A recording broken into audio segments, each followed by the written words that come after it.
True crime, unsolved cases, strange disappearances.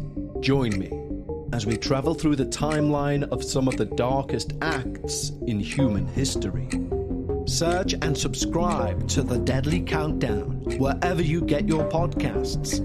I'm your host, Kevin Eustace, and together we will look at some of the most unimaginable cases that have ever taken place. Search and subscribe to The Deadly Countdown, launching Friday the 27th of October. Start the clock.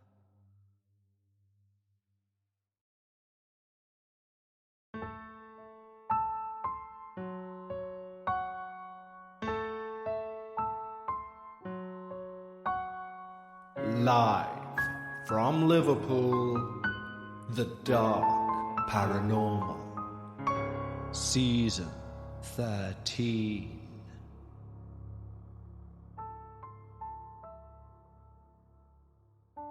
Hi everyone, and welcome back to The Dark Paranormal, Season 13, Episode 5.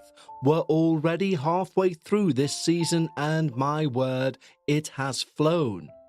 First and foremost, a huge thank you to everyone who reached out following last week's episode, The Good, the Bad, and the Devious. And one thing's for sure, last week's episode, for whatever reason, prompted a plethora of emails from you wonderful listeners with your own true paranormal experiences. And yes, now is the time to send in your experiences for The Dark Paranormal Season 14. Yes, we're collating them already. And if you're planning on submitting your true paranormal experience, there is, as usual, only one request. Please ensure it fits at least 6 pages of A4. And what I mean by that is 4 single sides of a Word document. That basically ensures that we get at least half an hour's content per episode. But here at The Dark Paranormal, we collect all sizes of paranormal experiences. And if your experience falls short of that measure, please still send it in. It will still find an audience with our Patreons over on Dark Bites. Speaking of our wonderful team over at Patreon, as I said last week, we're going to start reintroducing people's names at the start of the show who signed up for our Patreon, so that you don't have to wait until the end of the show to hear your shout out. When you sign up to our Patreon, not only do you receive these episodes ad-free and before everyone else, you also get early releases for the minisodes, for debuts, and for finales. Not only that, but of course you can gain access to our exclusive Patreon podcast, Dark Bites. Dark Bites is a show which runs each and every Sunday of the year, even on the downtime between seasons. So it means you never miss your Dark Paranormal fix. Plus, as it stands, there's well over 60 hours worth of Patreon-only paranormal experiences for you to go and binge. We've built our wonderful community of like-minded paranormal enthusiasts over at Patreon. And we'd love to extend an exclusive invitation just for you.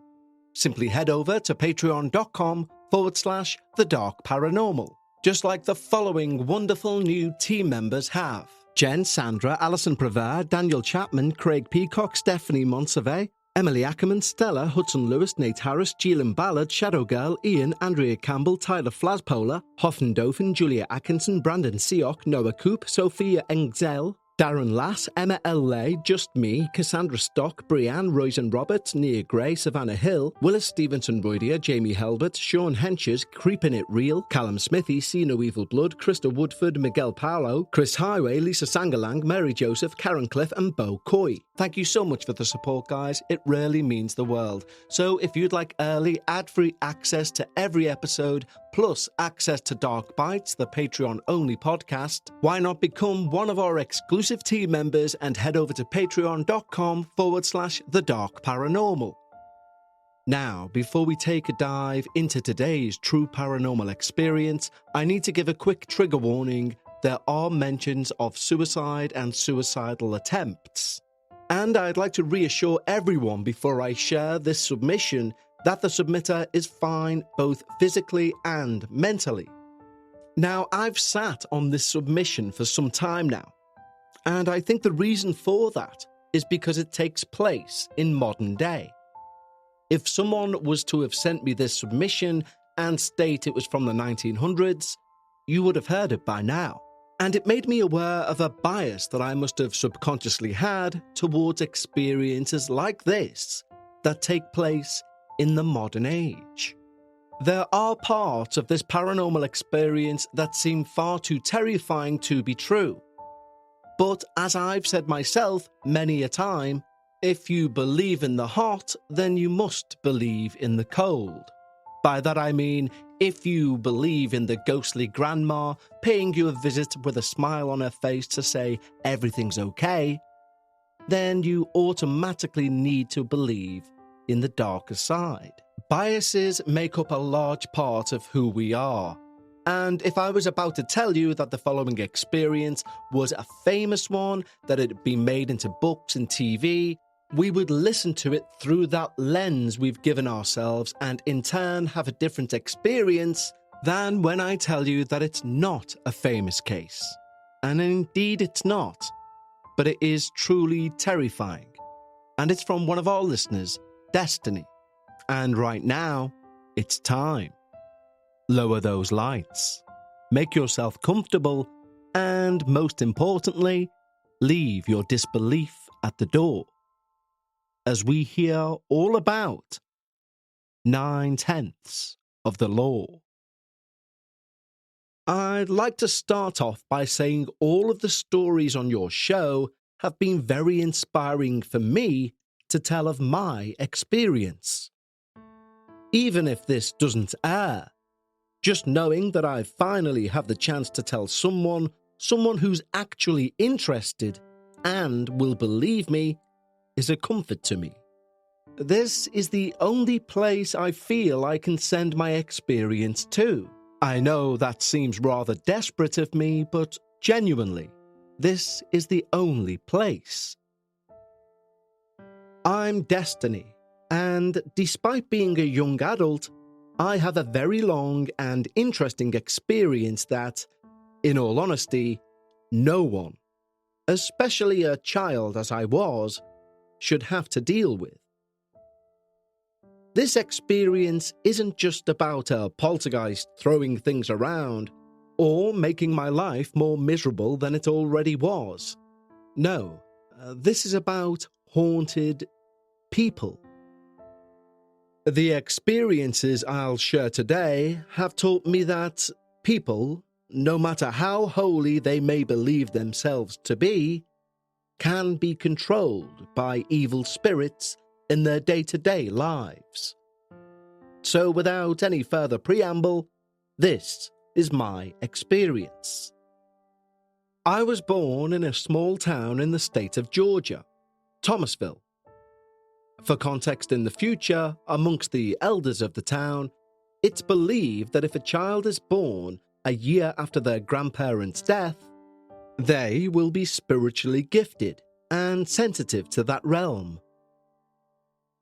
The first few years of my life were semi-calm. I lived in a small apartment with my mum and dad, and my younger sister, who I'll keep anonymous. It was very quiet and friendly for the most part. The kind of town where everyone knew everyone, and people were very close. The only downside to living there was that I was getting bullied, which caused me to develop depression at a very young age. But everything quickly went south when we moved. My dad began training for the state patrol, which meant we had to move upstate. We'd moved into another small apartment in Clayton County, and my life was changed forever by the following events. My time living there was the beginning of the loneliest years of my life. During the day, I would go to school and daycare, and I had no real friends. I had tons of older friends, which forced me to mature faster than most girls at my age. At night, I would endure constant yelling fits from my father and unjust whippings from both parents. My mother, whom I love so much, was the first person that I felt. What I mean is, I felt exactly what she was feeling, and I knew why, without even asking. And I've had this ability, ever since. It's both a blessing and a curse, as I can use it to help others through hard times, but it also caused me unbearable pain. Some days I couldn't even feel my own emotions, unless it was sadness or anger, due to the overwhelming waves of feelings coming from others. I would often find myself having what felt like a mental breakdown, or suddenly bursting with happiness. It's something I still haven't figured out to this day.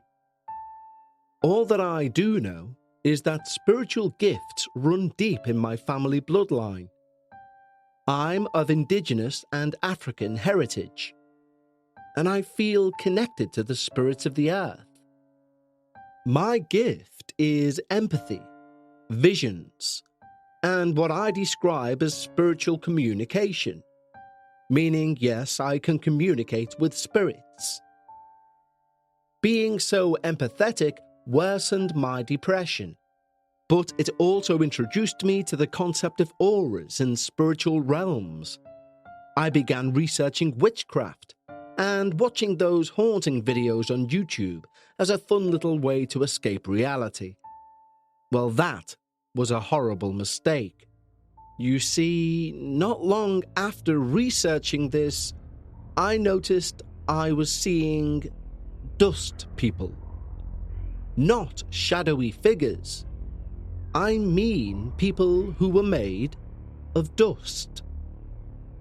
This would occur every night as I lay in bed restless, watching them run past my room, back and forth every night.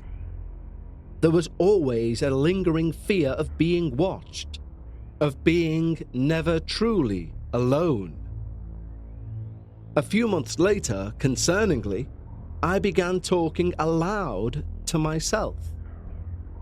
Not like I was talking to myself as I was doing something, but having full-on conversations.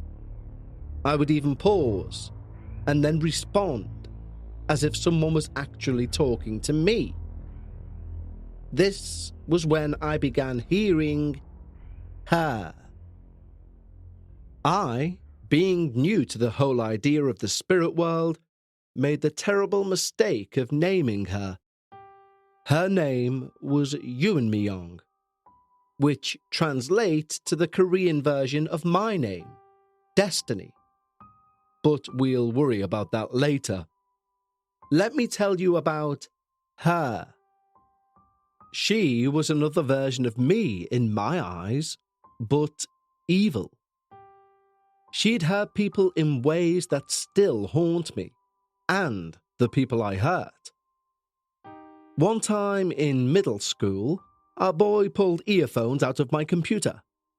I was already pissed off because people were throwing things at me which I was trying and failing to ignore. So, I hit the boy a few times, and as he was running away, I jumped on his back, wrapping the headphone cord around his neck, and pulled so hard I knew she was trying to kill him. Another time, I smacked a boy so hard it left a red print on him, and he was rolling around on the ground like he was on fire. At first, I thought it was my horrible temper, and feeling immediate remorse would turn myself in to teachers, only to be met with no consequences. Then I realized that I had little to no recollection of what happened, until they told me what I did. You see, when she took control, whenever she took over, it would not end until she was satisfied, until she was finished. We'll revisit this later, because there is a part of the story I really need to get to before we go on. We moved from the apartment to the house I live in now. This place has a lot of history. For starters, it's built on top of the Simpson Mill plantation land. In fact, the big house still sits on the corner down the road from where I live. Now, with slave plantations come ghost stories. And there's a local legend that says if you go and stand there around 3 a.m. in the morning, you can see the ghosts of slave men and women who will stare at your car with blank eyes, but only if your lights are on. So that gives you some context about where I live and why it's so creepy. In my house, there's a staircase that leads to my dad's office, and in there, a little door that leads to the attic. My parents told me that a man died up there, and that when they first moved in, their covers had been snatched off the bed. At first, I was skeptical, but then, one of the first nights my sister and I were there, I saw him. His name is Mr. Ellis, and he's rather calm. He doesn't do much, but there are two other spirits, twins, and they are mischievous. They throw things off counters, flicker lights, and will even imitate the coughing of your loved ones. This happened to both my mother and I a few weeks back. But let me take you back to the beginning of my stay here. Today's show is sponsored by BetterHelp. Now, I don't know about where you live, but where I am, autumn seems to have been about 2 weeks and we've gone right into winter. Now, personally, this time of year usually causes nothing but stress. We have a lot of family birthdays around now, and of course we have Christmas looming around the corner. Couple that with slipping and sliding everywhere you step, and it's fair to say it's not my favourite time of the year. However, this year I started therapy.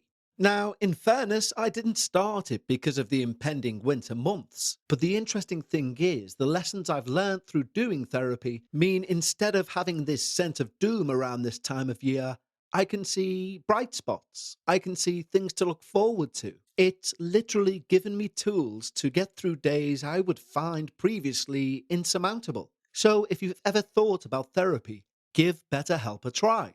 It's all online. It's a simple questionnaire where they will match you with a licensed therapist, and you can change your therapist at any point for no additional charge. Seriously, find your bright spot for the season ahead. Go to betterhelp.com/Dark Paranormal and receive 10% off your first month.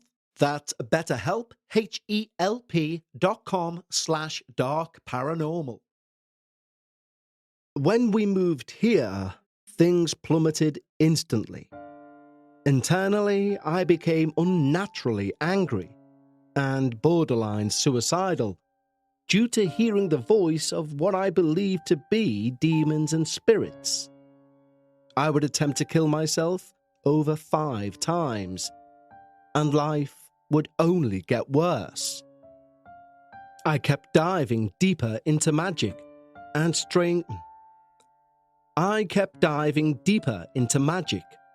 straying further away from Christianity. I felt that it was God's fault that everything was happening to me. Externally, I would find myself restraining myself from the impulsive urge to stab my family to death over the slightest inconvenience. I wasn't a spoiled brat or anything, and I'm not even able to think about it without crying. So it was strange that I would be smiling whilst holding a knife and thinking of murder. My relationship with my mother would also see a huge decline as I began cursing at her, spitting on her and my father's belongings, screaming how much I hated them. But one thing I could never do was look in her eyes. I would burn, sweat, and snarl at her whenever I did. Then once I'd snap back, I'd break down, hugging her, telling her it wasn't me, I'm so sorry, it wasn't me. That's all I could say over and over again. Whatever it was felt demonic. But this hadn't been the first time my mother has dealt with demons. According to her, she spoke to the devil himself. Let me explain. My mother works for the DDS, or the Department of Drivers Services. They issue licenses, permits, IDs, and more. Around a decade ago, an asylum on Thomasville had closed down, and the patients that were deemed safe were released. When they were released, they needed ID and licenses, etc., so they went to the DDS. My mum was working at the front line, so she was the one helping them get their ID. As she's working, an elderly black lady walks in, and everything's going well. She's a bit fidgety, but otherwise okay. Out of nowhere, she begins cursing under her breath. Then it progressed, and my mum stopped, looked at the lady, and said, "I'm not talking to you," addressing the apparent thing within her. "I'm talking to this lady, so you sit down and let her speak." The lady was calmed immediately afterwards and behaved the rest of the time. That story always reminded me of the power my mother holds. My mum would often pray over my sister and I as we slept, and nothing out of the ordinary would happen, except for one night which I'll never forget. From my recollection of things, I only remember the last part of what my mum explained. She said that she'd been praying, and I instantly shot up from my bed and said, "The list." She and my sister looked confused and asked, "What list?" To which I said, "The list of people I want to kill." She told me I lay down and then got up and walked to the bathroom. Now, if this happened, you'd think I'd remember what I did, right? But here's my version of events. I fell into a deep sleep, and I had a list of names, and at the top of it, it read, "The people I want to kill," in bold red. I then remember waking up to an empty room, and the bathroom light was already on. So I got up and I walked to the bathroom and then went back to bed. The next morning, as my mum was driving us to school, she told me what happened, and I was so confused. And it still confuses me to this day. I will never thoroughly understand what happened. As the years went on and I was in middle school, things were somewhat consistent in behaviour. But there was one new thing. Visions. These visions became prevalent, and it wasn't helping that I had precognitive visions of my grandmother passing. And when she did, everything worsened. Despite that, it wasn't until later that I saw a real shift. I became close with a girl. We'll call her Tiffany for privacy. Tiffany was a beautiful, fun, extroverted girl who I liked, and we were inseparable. Tiffany was super into spirits just like me, and we bonded from that. We'd talk about all the crazy paranormal experiences that we had and how we'd both handled them. She was great. One day, she showed up to school talking about how she'd played with a Ouija board. And I immediately panicked. You see, when she walked in that day, I knew something was off with her. I sensed it. She said she thought there was a spirit of a boy with her, and that made it worse. I started hearing ringing in my ears, and I got a massive headache. Then he spoke to me. I told her that he was evil and needed to be gotten rid of, and thankfully she took me seriously and did as I asked. One thing about me is everyone trusts me with their paranormal experiences because I won't judge them or think they're crazy. In the beginning of one school year, the counsellor found out about one of my suicide attempts. Protocol required her to send me home, which had me scared, and rightfully so. Mum picked me up, and it just so happened to be the day my dad got off early. I still remember it like it was yesterday. He came in and asked me why I was home, so I told him, and he proceeded to yell at me and threatened to beat me. My mum, concerned, asked what made me do it, and I told her she made me do it. My mum asked who she was, and I said, "You and Myung."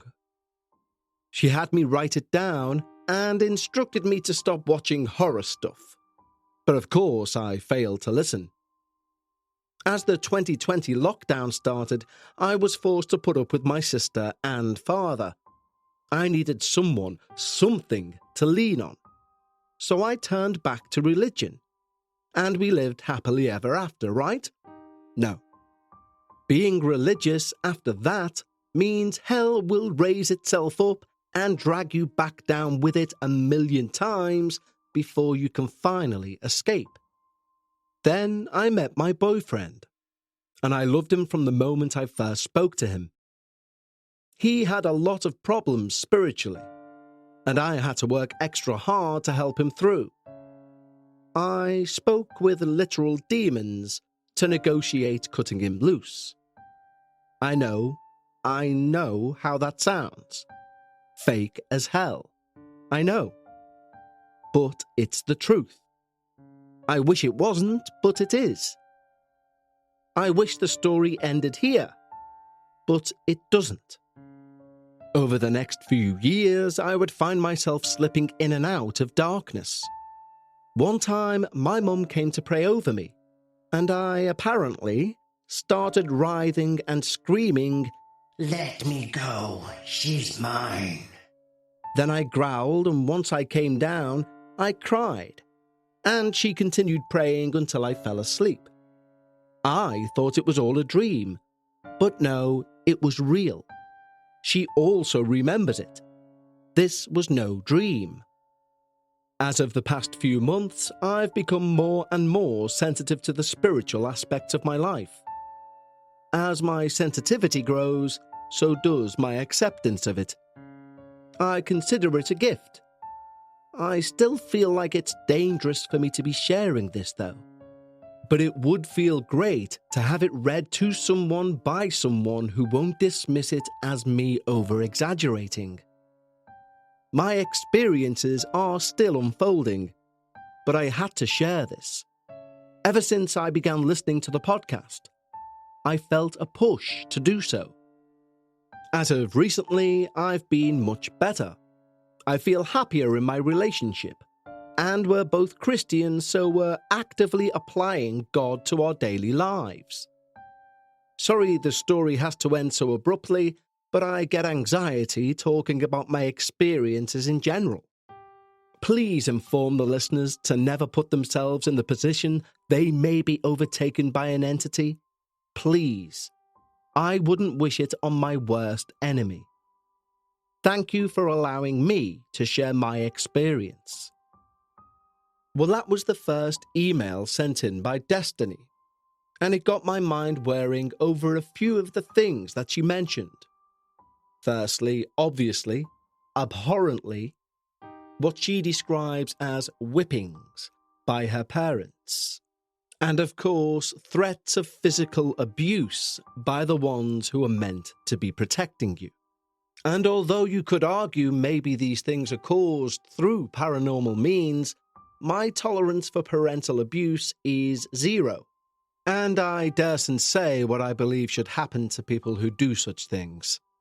But returning back to the paranormal, I was very interested by the comment about the power the mother held. and the father, when mentioned within the experience, seems exceptionally quick to anger. I then received a follow-up email from Destiny, which may shed some light on some of the goings-on. She writes, "Recently, the paranormal activity has increased in the house. Objects are thrown around. We hear the coughs of each other when no one's in close proximity. A few weeks ago, my mother heard knocks inside the house when no one was home.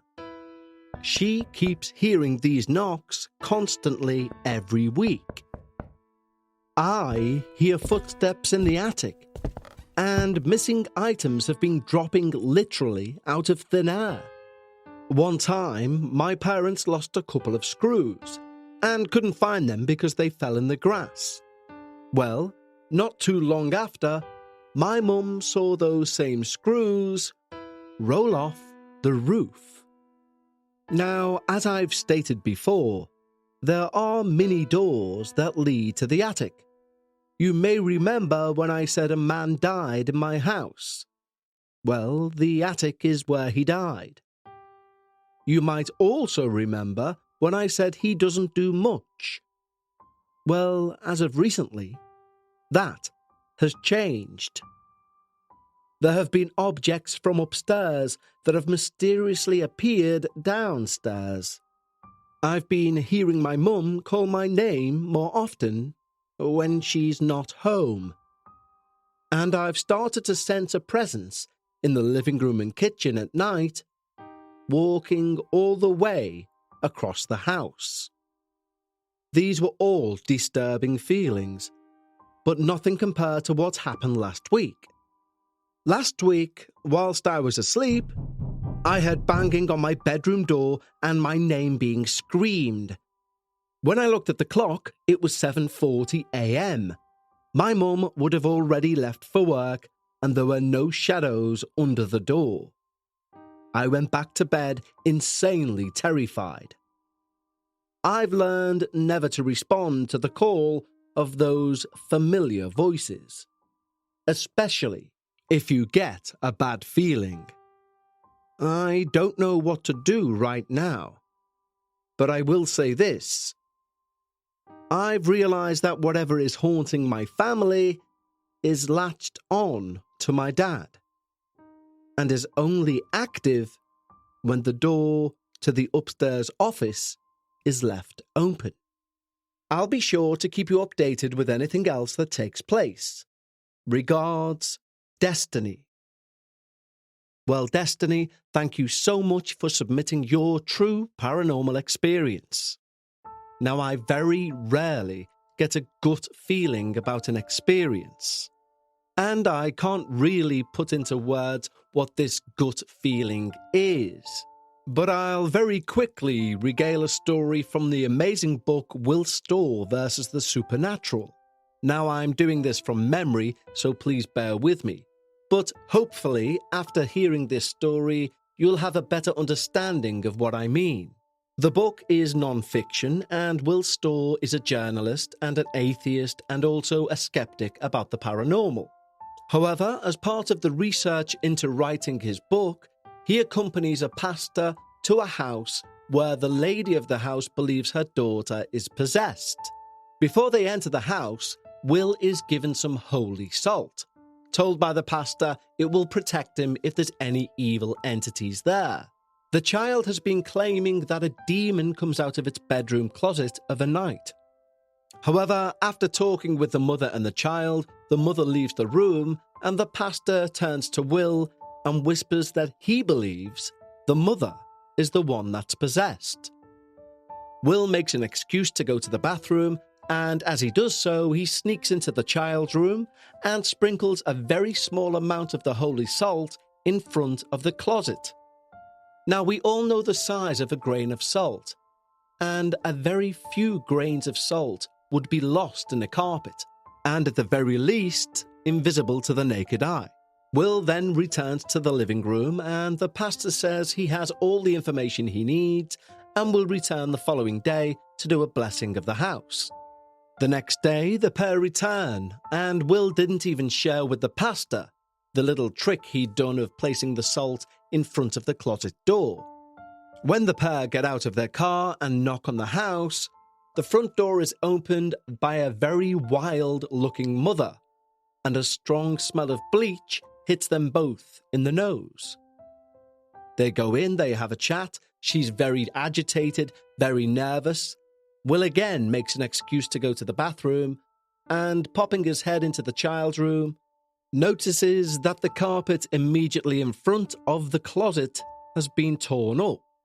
Not only that, but the wooden floorboards underneath have been scrubbed and scrubbed and scrubbed with bleach. And that's where the story ends.